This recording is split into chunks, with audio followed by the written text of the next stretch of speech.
정의를 물같이 공의를 강같이라는 제목으로 함께 말씀 나누겠습니다. 아모스 5장 18절에서 27절 말씀까지입니다. 우리 다 함께 읽겠습니다. 화 있을진저 여호와의 날을 사모하는 자여, 너희가 어찌하여 여호와의 날을 사모하느냐?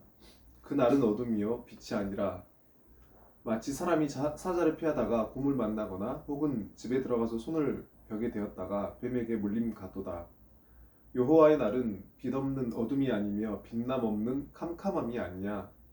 내가 너희 절기들을 미워하여 멸시하며 너희 성회들을 기뻐하지 아니하나니, 너희가 내게 번제나 소제를 드릴지라도 내가 받지 아니할 것이요 너희의 살찐 희생의 화목제도 내가 돌아보지 아니하리라. 내 노랫소리를 내 앞에서 그칠지어다. 내 비파소리도 내가 듣지 아니하리라. 오직 정의를 물같이 공의를 마르지 않는 강같이 흐르게 할지어다. 이스라엘 족속아, 너희가 40년 동안 광야에서 희생과 소제물을 내게 드렸느냐? 너희가 너희 왕 식국과 기운과 너희 우상들과 너희가 너희를 위하여 만든 신들의 별 형상을 지고 가리라. 내가 너희를 다메섹 밖으로 사로잡혀 가게 하리라. 그의 이름이 만군의 하나님이라 불리우는 여호와께서 말씀하셨느니라. 아멘. 지난 시간 우리는 아모스 선지자가 전한 세 번째 쉐마의 말씀, 들으라 이스라엘에 대한 말씀을 나눴습니다. 이 세 번째 심판의 쉐마는 앞선 두 번의 쉐마와는 달리 애가와 또 장송곡으로 또 만국가로 불리어졌습니다. 아모스 선지자는 아이고 아이고 통곡하면서 슬픔의 노래와 또 죽음의 노래를 북이스라엘을 향한 만국가를 지어서 불렀습니다. 그렇게 아모스 선지자는 쌓이고 쌓인 죄 가운데 하나님의 심판이 임박한 죄인들에게 하나님의 말씀으로 그들을 흔들어 깨웠습니다. 하지만 그럼에도 북이스라엘은 깨닫지 못했고 또 깨어나지 못했습니다. 사망의 깊은 잠에 빠진 그들은 심판의 나팔 소리를 듣지 못했습니다. 그들이 듣는 것이라고는 오직 시끄러운 풍악 소리와 또 향락이 가득한 잔치 소리뿐이었습니다. 선지자는 그들을 깨우고 살리기 위해서 부르짖었지만 그 소리는 아무도 듣는 이 없이 허공에 떠돌 뿐이었습니다. 그래서 이제 아모스 선지자는 더 강력한, 더 큰 소리를 내기 시작합니다. 지난 시간에 이어서 오늘 본문인 이 5장 18절부터는 두 번의 화 있을진저라는 말씀이 쉽게 말씀드려서 너희는 망했다라고 선언하는 두 번의 말씀이 연속으로 선포됩니다.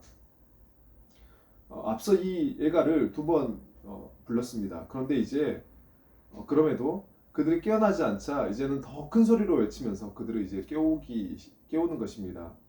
그러니까 아모스 선지자는 앞서서 예가를 불렀음에도 저들이 깨어나지 않자 더 크게 부르짖는 것입니다.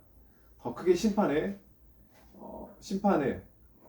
나락으로 떨어지고 있는 북이스라엘 백성들을 깨우기 위해서 더 큰 소리로 그들의 귓가에 외치는 것입니다. 그래서 오늘 본문 말씀인 이 일가를 지나서 여전히 그들에게 반복되고 있는 이 말씀은 너희들은 망했다, 화가 있을 것이다 라는 그 말씀입니다. 그리고 특별히 오늘 이 본문에서 아모스 선지자는 당시에 북이스라엘 사람들이 가지고 있었던 두 가지의 어떤 그들의 착각을 산산조각 냅니다. 본문 18절 말씀입니다. 화 있을진저 여호와의 날을 사모하는 자여, 너희가 어찌하여 여호와의 날을 사모하느냐? 그 날은 어둠이요 빛이 아니라. 여기에 당시 이스라엘 사람들의 진짜 문제가 있었습니다.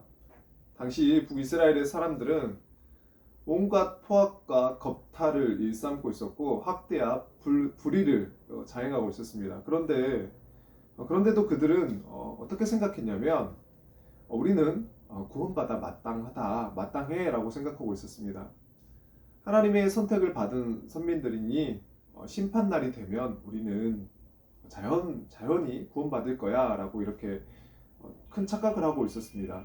이것이 그들의 큰 착각입니다. 여호와의 날이라는 이 개념은 이스라엘 백성들에게 오래도록 전승처럼 내려오는 이 종말 사상입니다.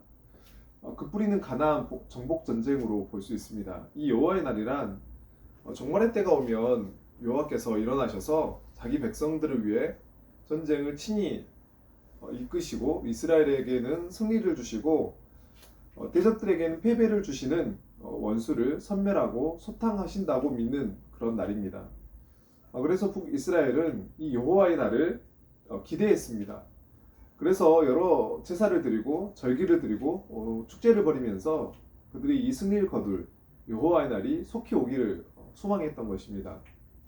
그래서 본문 21절, 23절은 바로 이러한 맥락 안에서 해석되어져야 합니다. 21절 말씀입니다. 내가 너희 절기들을 미워하여 멸시하며 너희 성회들을 기뻐하지 아니하나니 너희가 내게 번제나 수제를 드릴지라도 내가 받지 아니할 것이요 너희 설진 희생의 허목제도 내가 돌아보지 아니하리라. 내 노랫소리를 내 앞에서 그칠지어다 내 비파소리도 내가 듣지 아니하리라. 당시 북이스라엘 사람들은 온갖 제사와 절기와 축제를 열면서 이렇게 노래했습니다. 여호와여 속히 오시옵소서. 저 개 돼지와 같은 원수들을 심판하시고 우리만 구원하시는 여호와의 날을 앞당겨 주시옵소서. 어서 오시옵소서. 이렇게 노래 불렀던 것입니다. 이 장면은 당시 북이스라엘이 얼마나 잘못된 이 종말관에 빠져 있는지를 보여주는 그런 모습입니다. 그러니까 그들은 쉽게 말해서 구원파적인 구원관을 가지고 있었습니다. 구원받으면 이후로는 아무렇게도 살아도 상관없다라는 식의 잘못된 이 종말관 믿음을 가지고 있었습니다. 이들은 구원이 끊어놓은 티켓으로 생각하고 있었습니다. 그들은 이미 구원을 확보했으니 이제 마음대로 살아도 된다라는 그런 식으로 신앙과 삶이 완전히 분리된 그런 삶을 살고 있었던 것입니다. 당시 북이스라엘의 이 국가적 상황이 경제적 또 번영기이자 활성기였습니다. 내부적인 그런 아무런 문제가 없었습니다. 또 오래도록 이 북이스라엘을 괴롭혔던 아수르가 또 쇠락해 가던 그런 시기입니다. 외부적인 또 위협도 없는 그런 상황, 온 나라의 경제가 번성하고 또 외세의 침략은 없고 주가가 고공행진을 하는 그런 시기, 그들의 자의식이 날이 갈수록 그런 높아져가는 그런 시기입니다.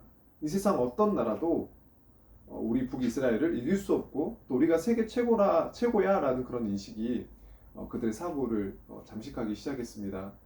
그들은 근거 없는 자신감과 또 영적 교만함에 빠져 있었습니다. 자신감이 천정을 뚫는 그런 아주 위험한 그런 상태였습니다. 그들의 지금의 이 안락함과 경제적인 부유함이 그들은 정말 영원할 거라고 믿었습니다.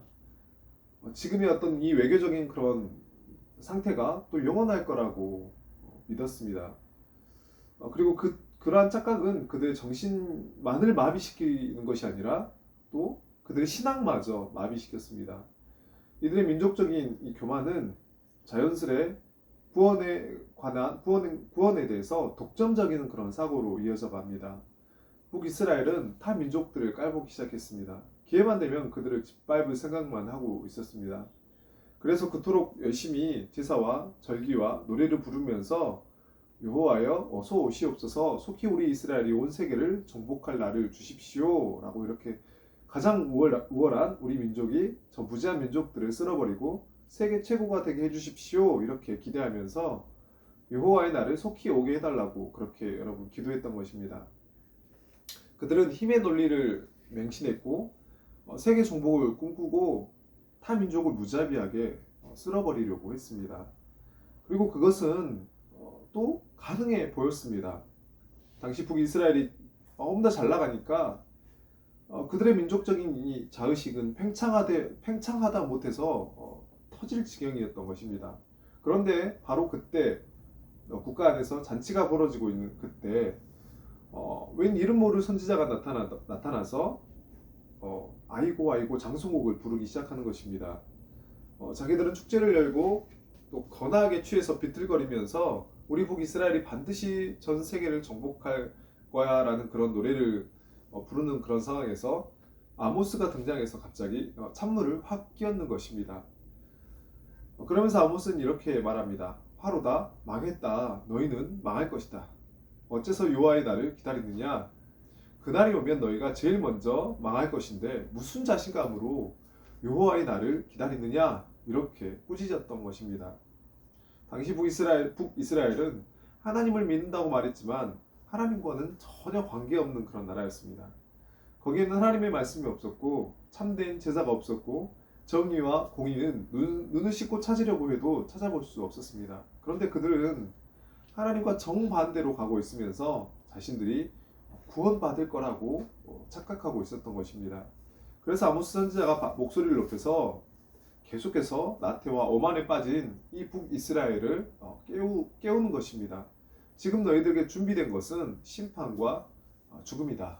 그러니 돌아와 회개하고 돌이켜라. 그는 목청껏 외칩니다. 그 당시 사람들은 아닐 거라고 생각했습니다. 우리는 안전해 라고 생각했습니다. 이것이 얼마나 헛된 착각인지 19절은 이렇게 말씀합니다. 마치 사람이 사자를 피하다가 곰을 만나거나 혹은 집에 들어가서 손에 벽을 대었다가 뱀에게 물림 같도다. 여호와의 날이라고 하는 그 심판의 날이 임했을 때 북이스라엘 사람들은 심판을 피하려고 할 것입니다. 그들은 이렇게 생각할 것입니다. 이것은 나에게 일어나선 안 되는 일이야. 나는 심판이 아닌 구원을 받아 마땅해. 이 심판은 잘못 온 거야 라고. 그래서 그들은 심판을 피하려 하고 현실을 부정하면서 나는 구원받아야 되는데요 라고 말하면서 하나님 앞에 우길 것입니다. 그런데 절대로 그렇지 않다는 것입니다. 하나님의 심판은 무호하며 그 칼날은 반드시 죄인에게 떨어집니다. 그가 아무리 부인하고 피하려 할지라도 틀림없이 그는 자신들의 쌓인 죄로 인해 심판을 받을 것입니다. 그래서 아모스 선지자는 이 종말의 때에 자기들은 구원을 따놓은 당상이라고 여기고 있던 이 북이스라엘 사람들의 생각에 철퇴를 날리는 것입니다. 그는 이렇게 말씀합니다. 너희들은 이스라엘의 혈통을 자랑하면서 구원을 확보한 것처럼 착각하는데 아니다. 너희들을 기다리고 있는 것은 심판뿐이다 라고 말씀하고 있는 것입니다. 두 번째로 아모스는 이 제사에 대한 그들의 착각을 산산조각냅니다. 아모스는 당시 형식만 남아서 흉물스럽게 반복되고 있던 이스라엘의 모든 제사를 강력하게 규탄했습니다. 21절부터 23절 말씀입니다. 내가 너희 절기들을 미워하며 멸시하며 너희 성례를 기뻐하지 아니하나니 너희가 내게 번제나 소제를 드릴지라도 내가 받지 아니할 것이요 너희의 살찐 희생의 화목제도 내가 돌아보지 아니하리라. 내 노랫소리를 내 앞에서 그칠지어다 내 핍박소리도 내가 듣지 아니하리라. 당시 북이스라엘 사람들은 하나님이 제사를 좋아하시니까 제사만 제때 드리면 우리가 해달라는 대로 다 해주실 거야. 그러면 소원을 다 들어주실 거야 라고. 그들은 하나님을 어떤 식인 행위를 좋아하고 고기 타는 냄새나 좋아하는 그런 이방 잡신으로 만들었습니다. 그런데 제사 때 일어나는 그 짐승 타는 냄새가 여러분 정말 좋기만 했을까요? 제물이 태워질 때 어떤 잘 익은 어떤 스테이크 냄새가 여러분 났을까요? 하나님은 정말 그러한 고기 타는 그런 냄새를, 잘 익은 고기 냄새를 좋아하셨던 걸까요? 아닙니다. 절대로 그렇지 않습니다. 제사가 드려지면 오히려 그 제사가 드려지는 뜰에는 피 냄새가 진동을 합니다. 각 제단 뿔의 제물에 피를 바르고 제단의 사방에 흥건히 쏟아버리기 때문입니다. 제사를 드릴 때 성전 안에서 나는 냄새는 피비린내 나는 그 냄새이고 화형식의 냄새입니다. 이게 무슨 뜻이냐면 바로 이 제사의 냄새는 죽음의 냄새라는 것이 말입니다. 이 말은 하나님께서 죽음의 냄새를 기뻐하신다는 것입니다. 좀 더 쉽게 말씀드리면 제사를 드리는 그 사람의 죄가 죽고 그의 죄가 태워지는 것을 기뻐하셨다는 것입니다. 인간의 죄가 소멸되는 것을 하나님께서 향기롭게 느끼신다는 것입니다. 절대로 제사는 좋은 냄새가 아닙니다. 하나님께서 그 제사를 향기로운 냄새로 받으신 이유는 그가 바친 제물이 태워져서 피가 쏟아지고 또 태워짐으로 인해서 그 사람의 죄인의 죄가 타버리기 때문입니다. 그 과정을 통해서 죄인이 회개하기 때문입니다. 또 죄인이 정결해지기 때문입니다. 그래서 하나님은 그 향기를 기쁘게 받으시는 것입니다. 그런데 당시 북이스라엘의 회개에는 죄가 타는 제사가 없었습니다. 죄인된 자신의 영혼을 각을 떠서 하나님께 태워드리는 회개가 없었던 것입니다. 그들의 제사는 거짓된 제사였습니다. 이방 종교 같았고 가인의 제사와 다를 바 없었습니다. 마음으로 드리는 제사가 아니었고 그것은 흉내와 신용만 내는 거짓 제사였습니다. 하나님께서는 이런 제사를 절대로 받지 않으신 것입니다. 당시 북이스라엘 백성들은 제사만 바치면 형식이 있고 제물만 바치면 다 제사라고 믿었습니다. 진심과 간절한 소원만 있으면 응답받는다고 믿었습니다. 그러나 그것은 절대로 제사가 아닙니다. 회개가 없고 삶이 따르지 않는 제사는 하나님께서 받으시는 제사가 아닙니다. 그렇다면 어떻게 해야 우리가 참된 제사를 하나님이 받으시는 제사를 드릴 수 있을까요? 이사야 선지자는 이렇게 드리는 것이 참된 제사다라고 외칩니다. 이사야 1장 16, 17절 말씀입니다. 너희는 스스로 씻으며 스스로 깨끗하게 하여 내 목전에서 너희 악한 행실을 버리며 행악을 그치고 선행을 배우며 정의를 구하며 학대받는 자를 도와주며 고아를 위하여 신원하며 과부를 위하여 변호하라 하셨느니라. 이것이 하나님께서 기뻐하시는 제사입니다. 이 말씀은 성경에서 반복적으로 등장합니다. 하나님은 삶과 제사가 분리된 것을 절대로 제사라고 부르지 않으십니다. 그래서 본문 24절은 이렇게 말씀하고 있는 것입니다.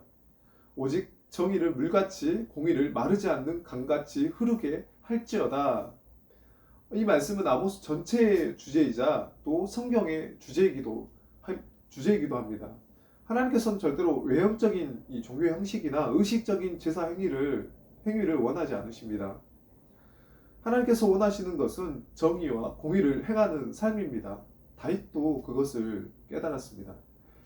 다윗은 하나님 앞에 큰 죄를 지었습니다. 그는 우리아의 아내였던 이 바세바를 취했고 죄를 짓고 난 뒤 이렇게 고백합니다. 시편 51편입니다. 주께서는 제사를 기뻐하지 아니하시나니 그렇지 아니하며 내가 드렸을 것이라. 주는 번제를 기뻐하지 아니하시나이다. 하나님이 제사를 기뻐하지 않으신다고 말씀합니다. 만약에 하나님이 외형적인 제사와 그 형식을 기뻐하셨다면 다윗은 얼마든지 마음껏 드렸을 것입니다. 솔로몬이 드렸던 3천 번제보다 더 많은 번제도 드렸을 것입니다. 다윗 정도의 어떤 재력이라면 한 나라의 왕의 권세로 온갖 화려한 제사를 하나님께 바쳤을 것입니다. 그리고 하나님 앞에 용서받았을 것입니다. 그러나 성경은 이렇게 말씀합니다. 시편 49편입니다. 자기의 재물을 의지하고 부유함을 자랑하는 자는 아무도 자기의 형제를 구원하지 못하며 그를 위한 속전을 하나님께 받지도 못할 것은 그들의 생명을 속량하는 값이 너무 엄청나서 영원히 마련하지 못할 것임이니라. 제사를 드리면 당연히 죄가 사라지진 않습니다. 절대로 제사의 형식으로는 제사의 크기나 숫자로는 하나님을 기쁘시게 할 수 없음을 다윗은 깨달았던 것입니다. 그래서 다윗은 시편 51편 17절에 이렇게 고백합니다. 하나님께서 구하시는 제사는 상한 심령이라. 하나님이 상하고 통회하는 마음을 주께서 멸시하지 아니하시리라. 다윗은 이러한 진리를 깨달았습니다. 죄에서 돌이키는 것이 먼저라는 사실을 하나님께 무릎 꿇고 통회하고 자복하는 것이 먼저라는 사실을 자기의 영혼에 각을 떠서 하나님께 올려드리는 것이 먼저 해야 한다는 것을 다윗은 깨달았던 것입니다. 우리는 이 말씀을 잘 이해해야 합니다. 이 말씀은 마음만 있으면 형식만 있으면 아무래도 상관없다는 그런 말씀이 아닙니다. 다음 절인 19절은 이렇게 말씀합니다. 그때 주께서 의로운 제사와 번제와 온전한 번제를 기뻐하시리니 그때 그들이 수소를 주의 제단에 드리리다. 그렇게 참된 마음의 회개를 드린 후에야 진짜 참된 제사를 올려드릴 수 있다라고 다윗은 고백합니다. 형식을 완전히 무시하고 마음만 있는 것도 신앙이 아닙니다. 우리는 언제나 이 지점을 조심해야 합니다. 여러분, 예수님께서도 이 순서가 얼마나 중요한지를 마태복음 5장에서 이렇게 가르치셨습니다. 마태복음 5장입니다. 옛사람에게 말한 바 살인하지 말라. 누구든지 살인하면 심판을 받게 되리라 하였다는 것을 너희가 들었지만 나는 너희에게 이르노니 형제에게 노하는 자마다 심판을 받게 되고 형제를 대하여 나가라 하는 자는 공회에 잡혀가게 되고 미련한 놈이라 하는 자는 지옥불에 들어가게 되리라. 그러므로 예물을 제단에 드리려다가 거기서 내 형제에게 원망 들을 만한 일이 있는 것이 생각나거든 예물을 제단 앞에 두고 먼저 가서 형제와 화목하고 그 후에 와서 예물을 드리라. 이렇게 말씀합니다. 이 말씀은 율법을 하려고 하거나 예배 형식은 무시하고 마음만 있으면 되지라고 말하는 자들의 주장을 원천 봉쇄해 줍니다. 마음이 먼저 드려진 이후에 형식이 있어야 합니다. 진정한 제사가 무엇일까요? 우리는 어떻게 해야 진정한 예배를 드릴 수 있을까요? 오늘 본문은 이렇게 말씀합니다. 매일의 일상 속에서 그 삶의 자리에서 삶의 예배를 먼저 성공해야 그 이후에 참된 예배를 드릴 수 있다고, 삶의 자리에서 먼저 신앙으로 승리해야 주일 예배도 승리할 수 있다고 말씀합니다. 형제와 화목한 자만이 참된 예배를 드릴 수 있습니다. 이웃에게 사랑을 베푸는 자만이 진짜 제사를 드릴 수 있습니다. 오늘 이 말씀은 우리에게 큰 도전과 깨달음을 줍니다. 하나님의 말씀은 절대로 소극적이지 않습니다. 하나님의 말씀은 적극적이고 공격적이고 침노하는 그런 성격을 가지고 있습니다. 우리가 지금 나눈 이 말씀, 정의를 물같이 공의를 마르지 않는 강같이 흐르게 하라, 이 말씀은 차갑지 않고 뜨겁고 소극적이지 않고 적극적이고 정적이지 않고 역동적입니다. 아모스 선지자는 이렇게 말씀합니다. 정의를 물같이 그리고 공의를 마르지 않는 강같이 흘러가게 해야 한다라고 말씀합니다. 성경이 말하는 정의는 파도처럼 밀려오면서 세상의 더러운 것들을 깨끗이 쓸어버리는 거센 물살의 연속입니다. 성경이 말하는 정의는 균형 잡힌 저울이 아니라 밀어닥치는 경류이자 세찬 물살이고 세상의 더러운 것들을 정화시키는 물입니다. 쓴쑥을 뿌리 뽑으며 폐수를 씻어내고 죄악을 몰아내는 거룩의 시행이 정의이자 공의라는 것입니다. 그리고 이 씻는 사역, 하나님의 정의로 세상을 정화시키고 하나님의 빛으로 세상을 밝히는 사명이 바로 택함받은 성도들의 사명입니다. 이것이 삶의 제사이고 이것이 주일 예배에 앞서 선행되어야 하는 6일간의 일상의 예배인 것입니다. 일상의 삶 속에서 마르지 않는 강처럼 흐르게 하는 것이 정의이고 공의입니다. 정의는 살아서 역사하고 흘러가고 시행되어야만 정의라고 할 수 있습니다. 그렇다면 이 죄 많은 세상에서 정의를 순수으로 바꾸는 이 세상 속에서 정의와 공의를 세울 수 있는 사람은 누구일까요? 바로 예수 그리스도를 믿는 성도뿐이라고 말하고 있습니다. 오직 하나님을 믿는 성도만이 이 땅에 정의와 공의를 나타낼 수 있습니다. 성도만이 세상을 정화할 수 있고 세상을 밝힐 수 있고 세상에 생명수를 공급할 수 있습니다. 언제 망해도 이상하지 않는 이 타락한 세상이 아직 망하지 않는 이유는 이 땅에 여전히 생명수를 공급하는 성도들이 있기 때문입니다. 주의 백성들이 있기 때문인 것입니다. 정의를 밝히고 불의를 정화하고 공의를 강물같이 흐르게 하는 성도가 이 땅에 있기 때문에 여전히 소망이 있는 것입니다. 그리고 그 하나님의 위대한 사역에 우리들이 동참하고 있는 것입니다. 그렇다면 성도는 좌절하지 말아야 합니다. 또 낭망하지 말아야 합니다. 성도가 좌절하거나 낭망하면 세상에는 소망이 없습니다. 정의를 모르고 공의를 모르는 세상에 정의가 그냥 단순히 눈을 가리고 판결하는 것이라고 착각하고 있는 사람들에게 진정한 정의는 흐르게 하는 것이고 하나님의 뜻을 이 땅에 구현하는 것이라는 것을 우리의 삶으로, 성도들의 삶으로 보여줘야 합니다. 왜냐하면 오직 성도를 통해서만 이 땅은 정의를 볼 수 있기 때문입니다. 그러니 주님께 받은 이 거룩한 사명을, 정의와 공의를 강처럼 또 흐르게 하는 이 사명을 우리는 매일매일 완수해야 하는 것입니다. 더 어려운 시간, 세태일수록, 더 어두운 세태일수록, 세상일수록 더욱 정의와 공의가 필요합니다. 세상이 너무 험하고 살기가 어려우니 그래서 세상이 지금 성도들을, 여러분들을, 우리를 더 필요로 하는 것입니다. 우리 신앙을 말씀에 굳건히 잡아매고 좌절하지 않고 사랑과 정의를 꿋꿋이 우리 삶 속에서 행해야 합니다. 삶의 제사를 주님 앞에 올려드리며 우리 주위에 있는 사람들을 위로하고 또 격려해야 합니다. 그들에게 정의가 무엇인지, 하나님의 공의가 무엇인지 나타내 주어야 합니다. 이사야 58장은 진정한 금식이 무엇인지, 진정한 제사가 무엇인지 이렇게 가르칩니다. 내가 기뻐하는 음식은 흉악의 결박을 풀어주며 멍에의 줄을 끊어주며 압제당하는 자를 자유하게 하며 모든 멍에를 꺾는 것이 아니겠느냐. 또 줄인 자에게는 내 양식을 나누어 주며 유래하는 빈민을 집에 들이며 헐벗은 자를 보면 입히며 또 내 곤욕을 피하여 스스로 숨지 아니하는 것이 아니겠느냐.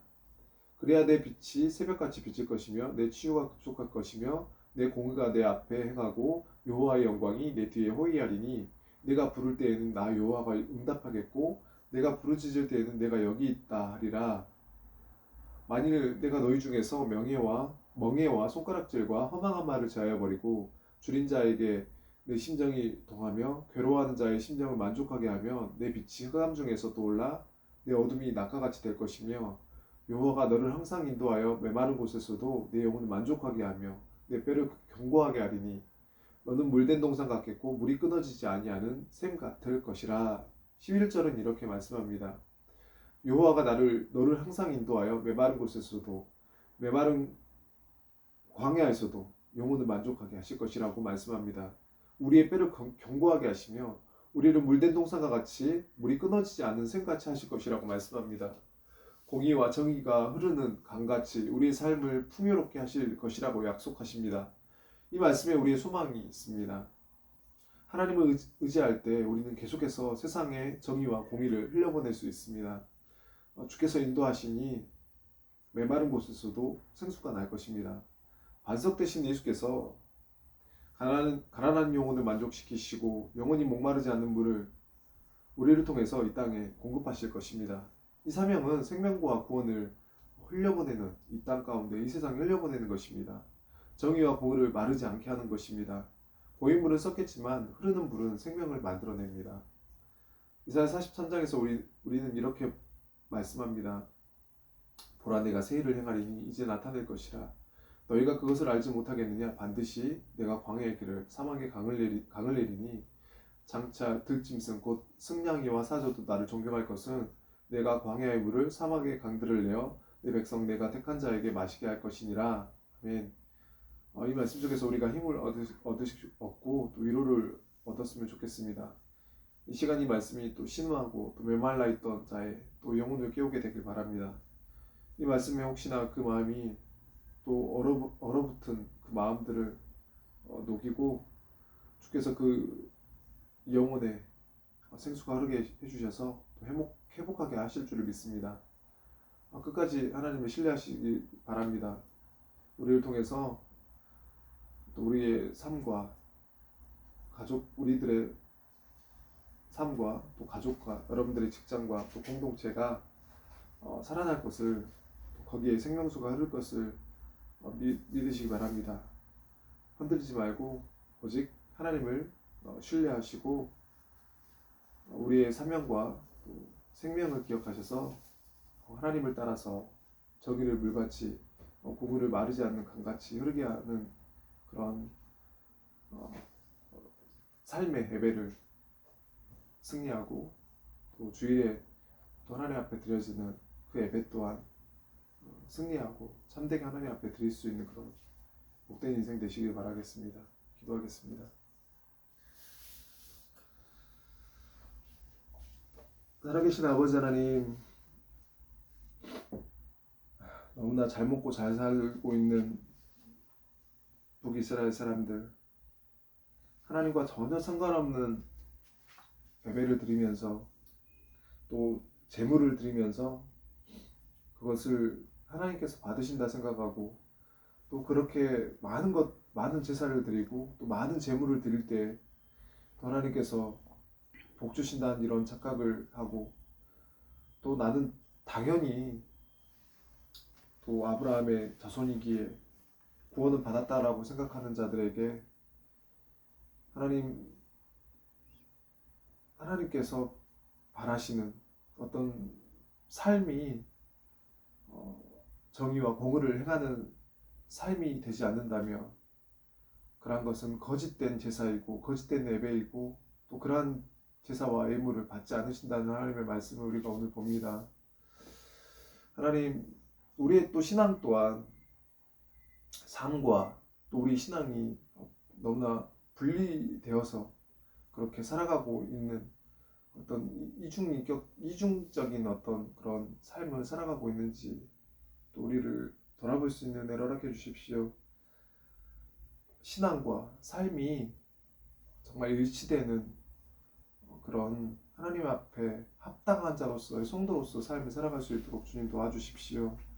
하나님께서 사랑이시고 또 공의로우시고 정의로우신 분이시고 자비로우신 분이시라는 것을 또 우리가 가슴 깊이 또 새기고, 또 우리 또한 그렇게 하나님의 그 성품을 따라서 그렇게 삶을 살아감으로 인해서 하나님 앞에 합당한 또 삶의 예배와 또 교회 안에서의 또 예배가 그렇게 일치되는 그런 아름다운 믿음의 삶을 그렇게 살아감으로 인해서 세상 가운데 정말 하나님께서 원하시는 참 생명과 또 진리를 이 땅 가운데 흘려보낼 수 있는 그런 사람들이 될 수 있도록 도와주십시오.